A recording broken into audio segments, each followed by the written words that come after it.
Welcome to the EQ Fit podcast. Our mission is to equip people to prosper in every aspect of their life. Whether you're at home or in the workplace, we explore practical ways of improving success, satisfaction, finding balance, and building enjoyable and beneficial relationships. Thank you for joining us. Welcome to 2026. Happy New Year, everybody. You're going to see some changes in the podcast as we move forward.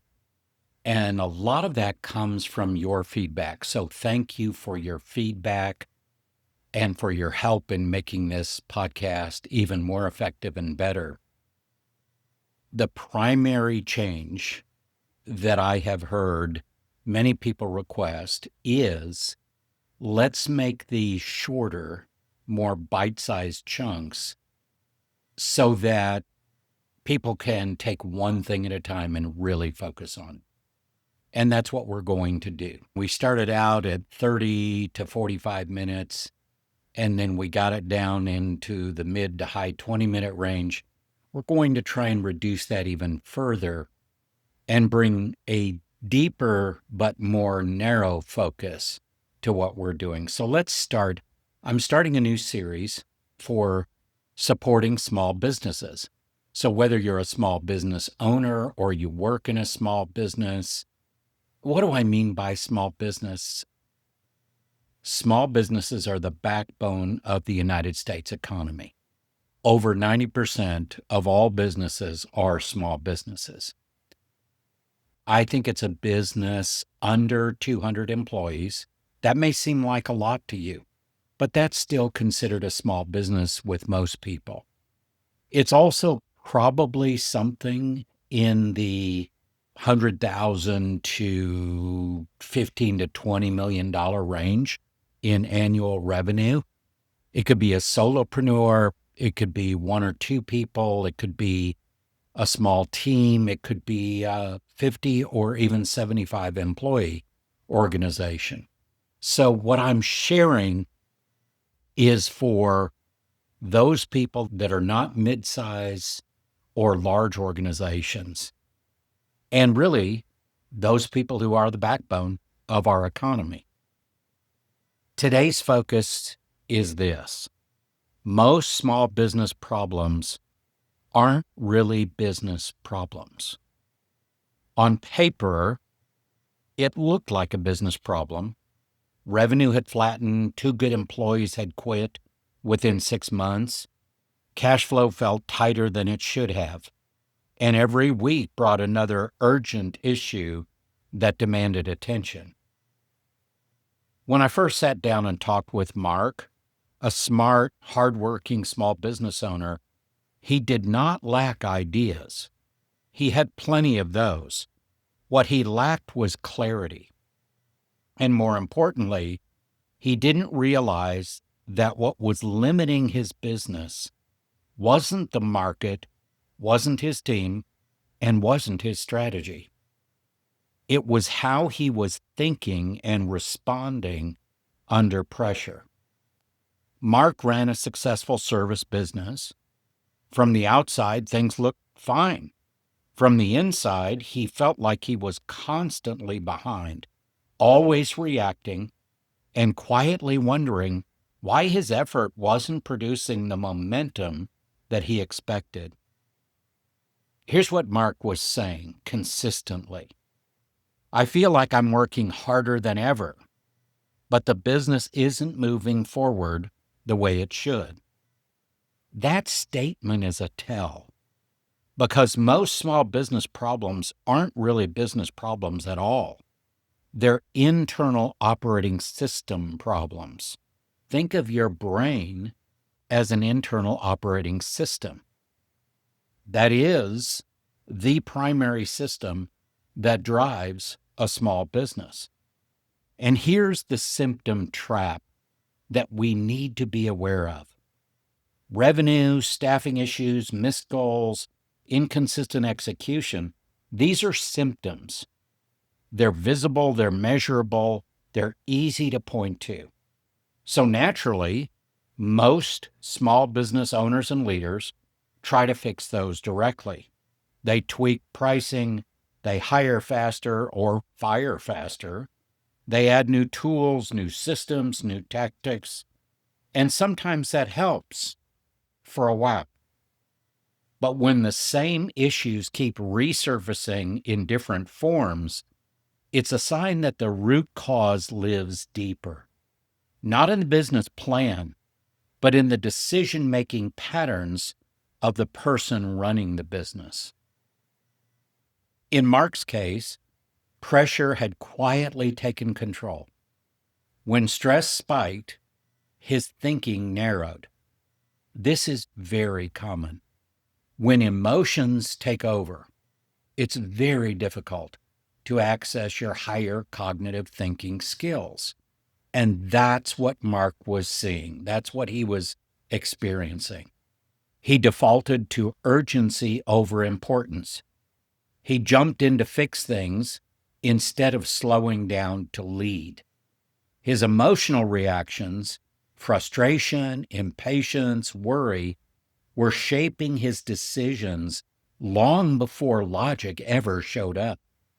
He wasn't failing as a business owner. He was operating with an outdated internal operating system.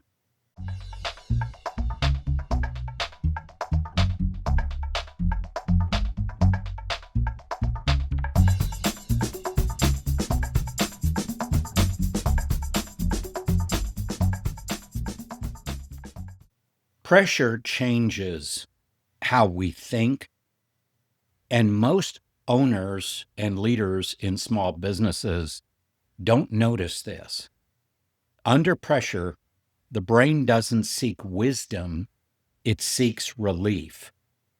That's not a character flaw, it's neuroscience. When stress is high, the brain prioritizes speed, certainty, and control. That's why small business owners under pressure tend to react instead of reflect, solve short-term problems while creating long-term problems, overfunction instead of building capability in others, and make decisions that feel necessary but don't feel right later. Mark saw himself as decisive, and he is. But decisiveness without emotional awareness can become reactivity dressed up as leadership. Once we slowed things down and examined how he was making decisions, a pattern emerged. He wasn't choosing poorly because he lacked intelligence. He was choosing automatically because he hadn't learned to manage his internal state under pressure. That's where emotional intelligence enters the picture, not as a soft skill, but as a business critical capability. I want to pause here for just a second because Mark's story is very common among the hundreds and hundreds of small business owners and leaders that I have met in the last few years. And the funny thing is, they think they have everything under control. You may think you have everything under control, but that's where blind spots are still blind. You cannot fix what you can't see. And that was Mark's issue. And it's the issue for a lot of us as small business owners. We think we have control on things. We think we're being proactive versus reactive. Or maybe we have enough self-awareness to understand we are being reactive and that we're focusing more on the urgent than the important. But the reality is, without clarity around those things, we cannot make the necessary changes to move things forward.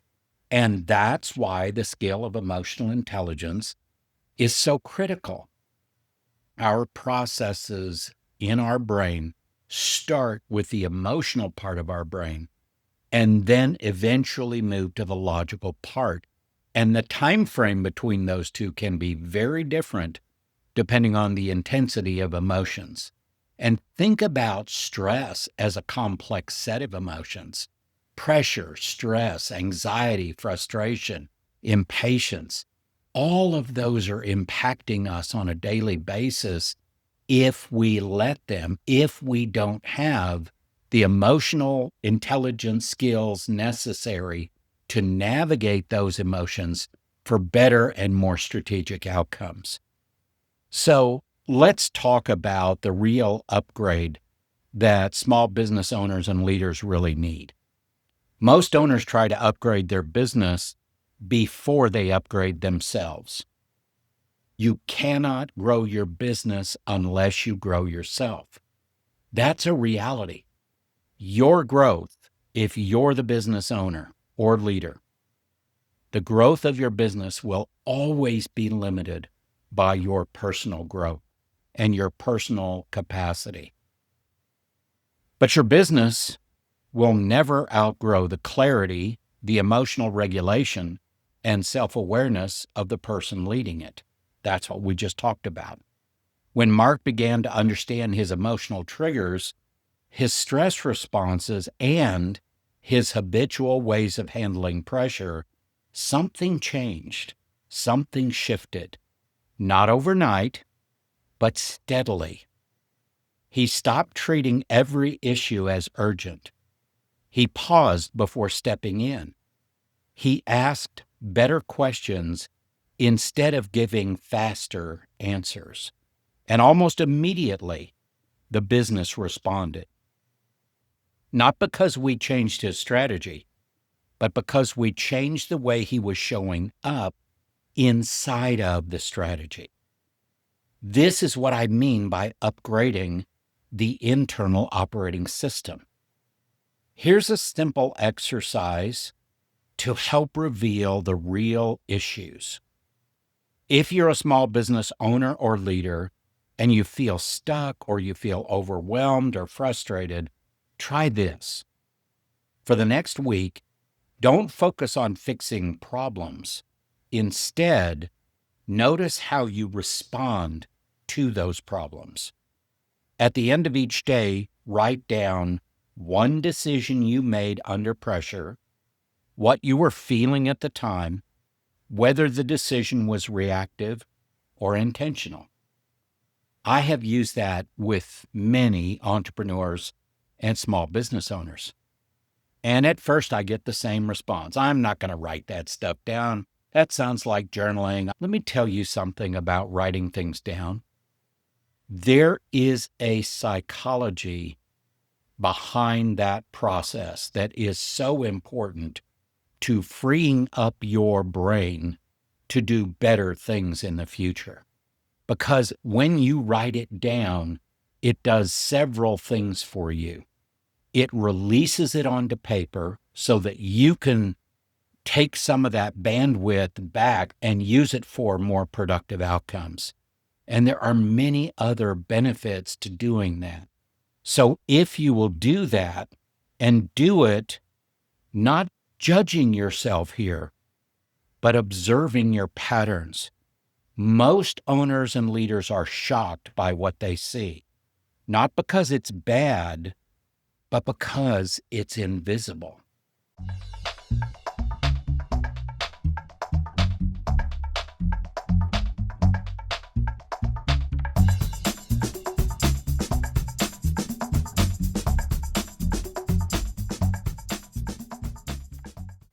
Here's another practice that changes everything. Before making significant decisions, ask yourself one simple question. Am I solving the problem, or am I trying to relieve the pressure? If the honest answer is pressure relief, pause. Give yourself 10 minutes, take a walk, breathe, write the decision down instead of acting on it immediately. When your emotional intensity drops, your thinking quality rises. That single habit has more impact on long-term business outcomes than most tools or tactics.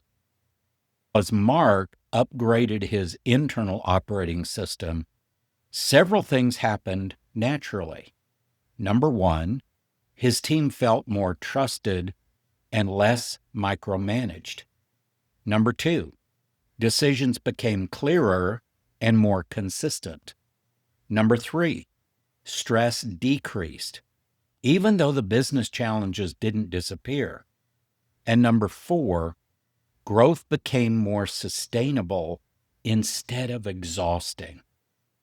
The problems didn't magically go away, but they stopped controlling him.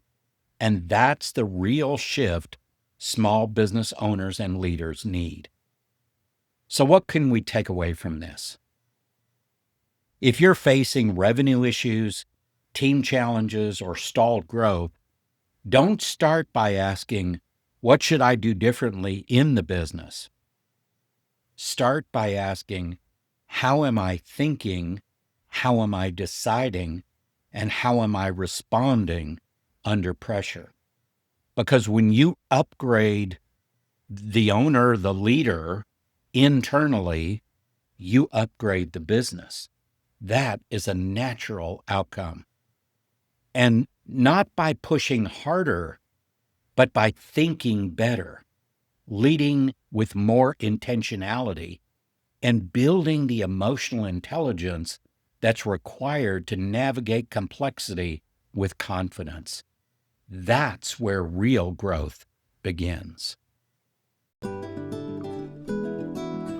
Thank you for joining us for this episode.